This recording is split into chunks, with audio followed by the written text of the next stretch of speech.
They fined me $500 for a shadow. And that was the moment I decided, if they thought my little garden was such a problem, I'd make sure it became the biggest problem they'd ever had. Picture this. You step outside your own home, coffee in hand, to admire the flower garden you've spent years tending. Roses, tulips, sunflowers, a full-on explosion of color, the kind of thing neighbors stop to admire. And then the letter shows up. Unsightly property condition. Remove the garden immediately or face daily fines. Unsightly?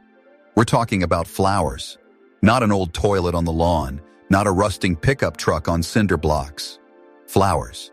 And that's when Patricia, a quiet, middle-aged homeowner who'd never broken a rule in her life, decided she wasn't going to roll over.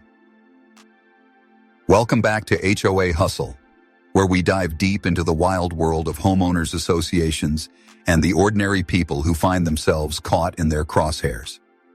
I'm your host, and today we're talking about Martha Chen, a retired teacher from Millbrook Estates in Colorado, who thought she was just beautifying her neighborhood.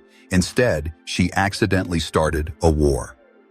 This is the story of how one woman's flower garden became a symbol of resistance, how an HOA's pettiness backfired spectacularly, and why sometimes the best revenge is served with a side of begonias. So grab your coffee, settle in, and let's dig into this absolutely bonkers tale of suburban warfare. Our story begins in 2019 in the perfectly manicured subdivision of Millbrook Estates. Picture your typical upper-middle-class neighborhood. Identical mailboxes, regulation paint colors, and lawns so uniform they look like they were installed by robots. Martha Chen had lived there for 8 years. She was 67, recently retired from teaching 3rd grade, and frankly, she was bored. After decades of lesson plans and teacher conferences, retirement felt a little empty. So Martha decided to channel her energy into something beautiful, gardening. Now we're not talking about a few petunias in a window box. Martha went all out. She researched native Colorado plants, studied soil composition, and planned a front yard garden that would bloom from early spring through late fall. The transformation was incredible. Where once stood a boring rectangle of grass, now flourished a riot of color. Purple salvia, golden rudbeckia, delicate columbines, and Martha's pride and joy, a stunning collection of heirloom roses that had been in her family for 3 generations. The garden wasn't just beautiful, it was educational. Martha installed small, tasteful plaques identifying each plant species and explaining their benefits to local wildlife. Butterflies and hummingbirds flocked to the space. Kids walking to school would stop and stare. Even the mailman started taking pictures. For 6 months, Martha was living her best life, and then she got the letter. The Millbrook Estates HOA, in all their infinite wisdom, had decided that Martha's garden violated Section 4.2 of the Community Guidelines, Landscaping Modifications. The letter, signed by HOA President Karen Fitzgerald, and yes, her name really was Karen, stated that the garden was inconsistent with community standards and detracted from neighborhood uniformity. Martha had 30 days to remove it, all of it. Every flower, every plant, every carefully placed stone. Back to grass, back to boring, back to exactly what everyone else had. The fine for non-compliance, $250 per day. Now let me paint you a picture of Karen Fitzgerald. Imagine every HOA horror story you've ever heard, and then give it a perfectly blown-out bob haircut and an SUV with more warning stickers than a construction site. Karen had been HOAP, resident for 4 years, and in that time, she'd achieved legendary status for her pettiness. She once fined a family for leaving their trash cans out 15 minutes too long. On Christmas morning, she measured grass height with an actual ruler, and rumor had it she drove around the neighborhood with binoculars looking for violations. But Martha's garden? This was Karen's white whale. Martha, being a reasonable person, decided to fight back through proper channels. She requested a hearing with the HOA board. Big mistake. The hearing was held on a Tuesday evening in the community center. You know, one of those soulless rooms with fluorescent lighting and folding chairs that somehow makes everything feel more depressing. Martha came prepared. She brought a presentation about native plants and xeriscaping. She had letters of support from neighbors who loved the garden. She even brought a study showing that diverse landscaping could increase property values by up to 12%. The board?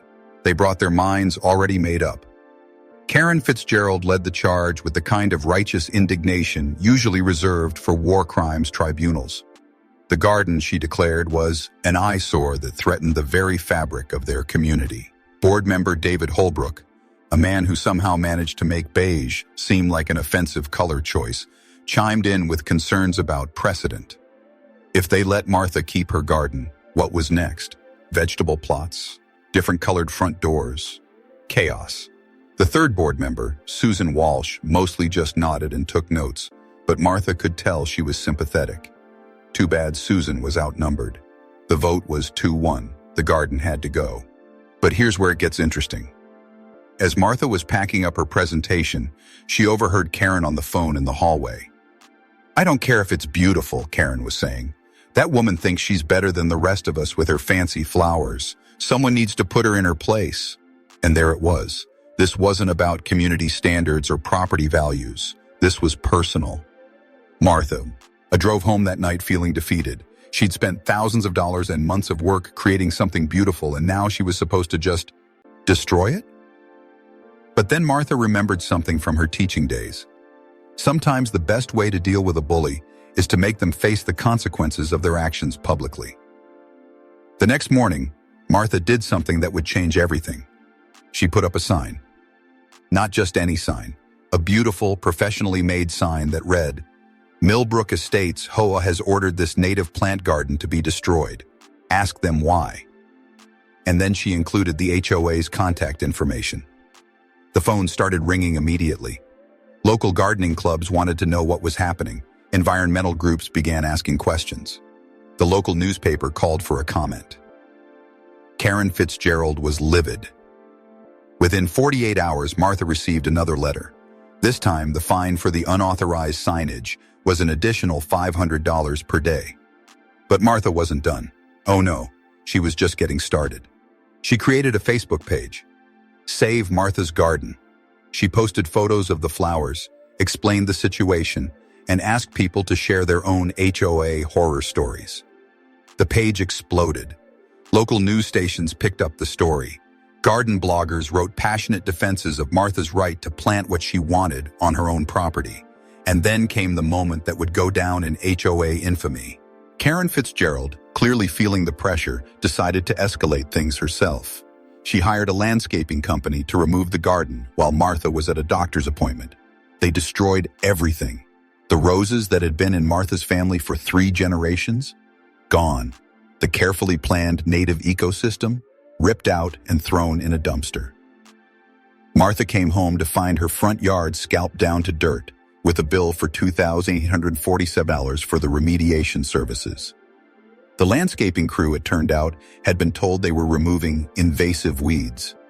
That night, Martha sat in her living room, looking out at the barren waste that used to be her pride and joy, and she made a decision. If Karen Fitzgerald wanted a war, Martha was going to give her one. Martha's first call was to her nephew David, a lawyer in Denver who specialized in property rights. David took one look at the HOA's actions, and his eyes lit up like Christmas morning. "Aunt Martha," he said, "they screwed up big time." Turns out, the HOA had violated several Colorado state laws. They had entered Martha's property without permission. They had destroyed personal property without due process. And they had charged her for services she never authorized. But Martha wasn't just thinking about lawsuits. She had a more creative form of revenge in mind. Remember, Martha was a teacher. She understood the power of education. So she decided to turn her front yard into a living classroom. Using her own savings, Martha hired a landscape architect to design something spectacular. Not just a garden this time, an educational botanical showcase featuring every single native Colorado plant species, complete with detailed information signs, QR codes linking to educational videos, and guided tour markers. But here's the brilliant part. Martha had done her homework. She discovered that the original HOA covenants, Filed B, back in 1987, actually encouraged educational and environmental improvements to properties.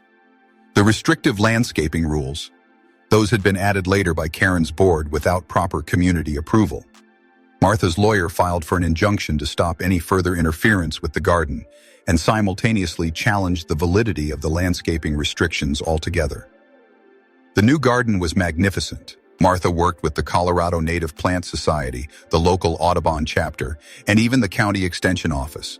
What she created wasn't just beautiful, it was scientifically important. The grand reopening attracted over 200 people. Local news crews were there. The mayor showed up. Garden clubs from 3 states sent representatives. And then something magical happened. People started asking for tours. Martha, being the educator she was, happily obliged. She created a formal tour program, complete with printed guides and scheduled walkthroughs every Saturday morning. The tours were wildly popular. Families came from Denver. Garden clubs scheduled field trips. Even some college botany classes started including Martha's garden on their curriculum. Karen Fitzgerald was absolutely losing her mind. The HOA sent cease and desist letters trying to stop the tours.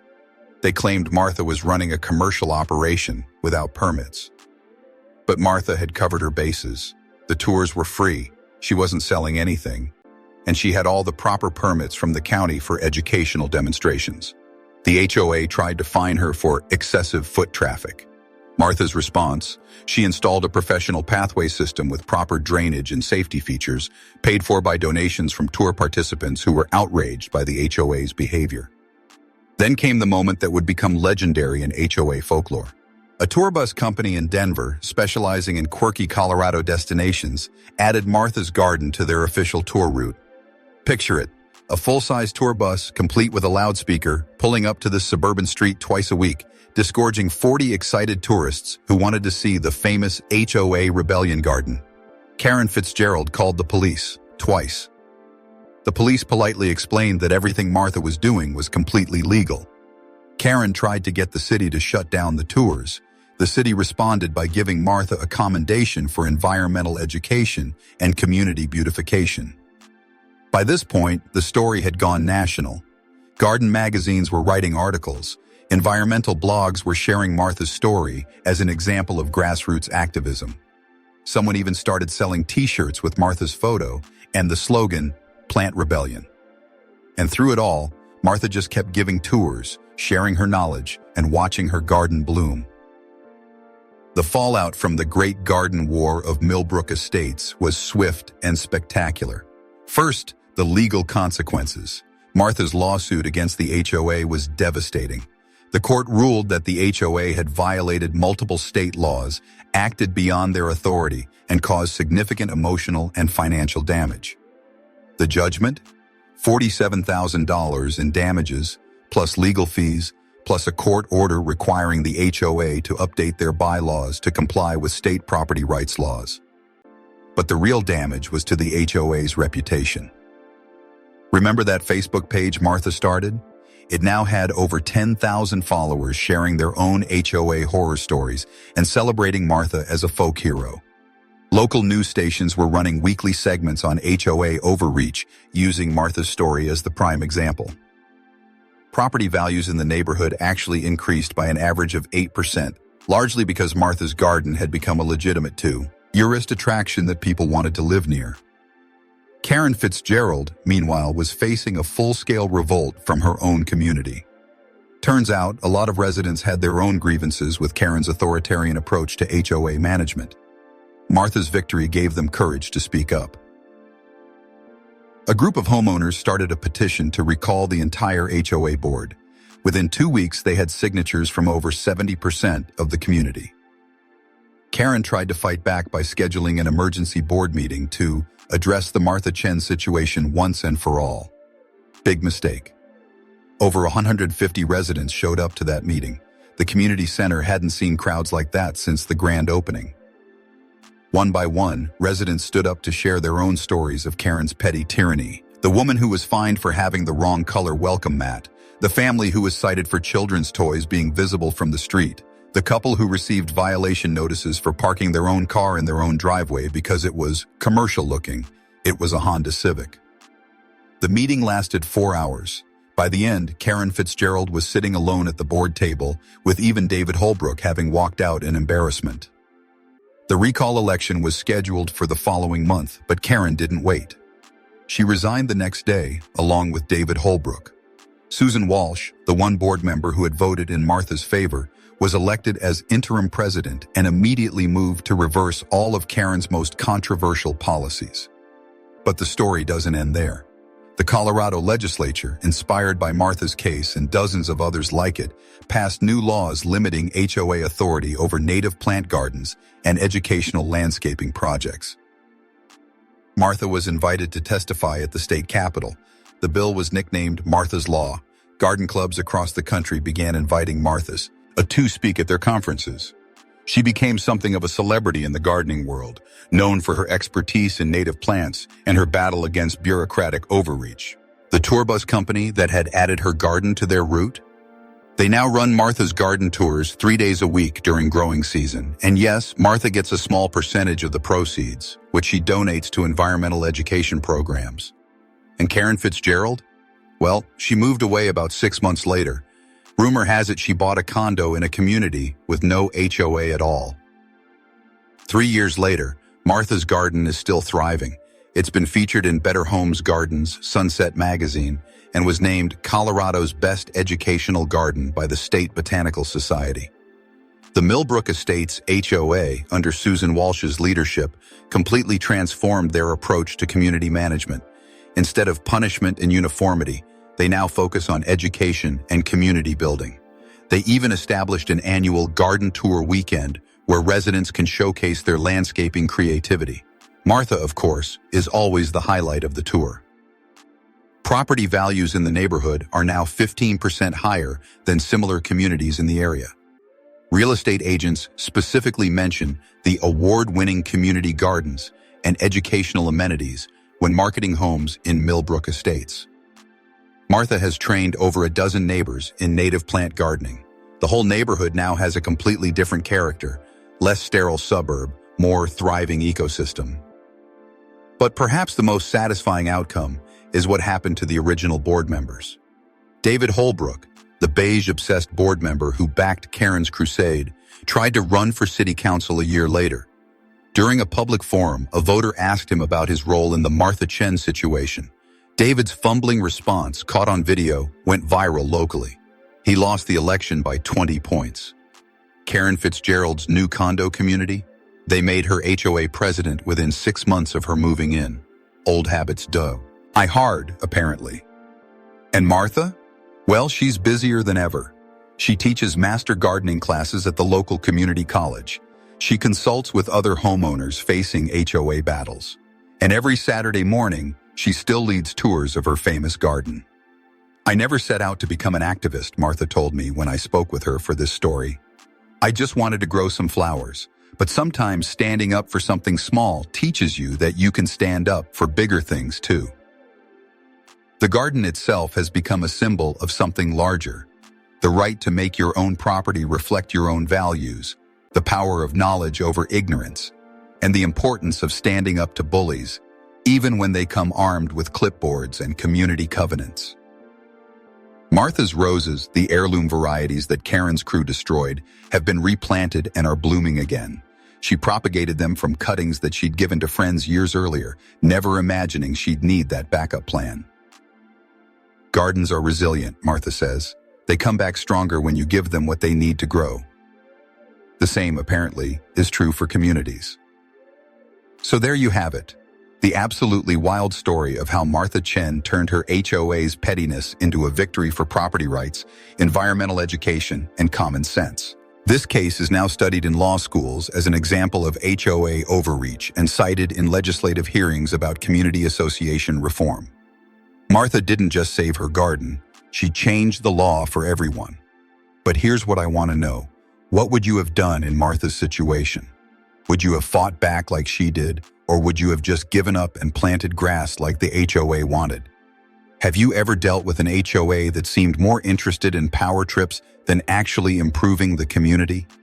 Drop your stories in the comments below.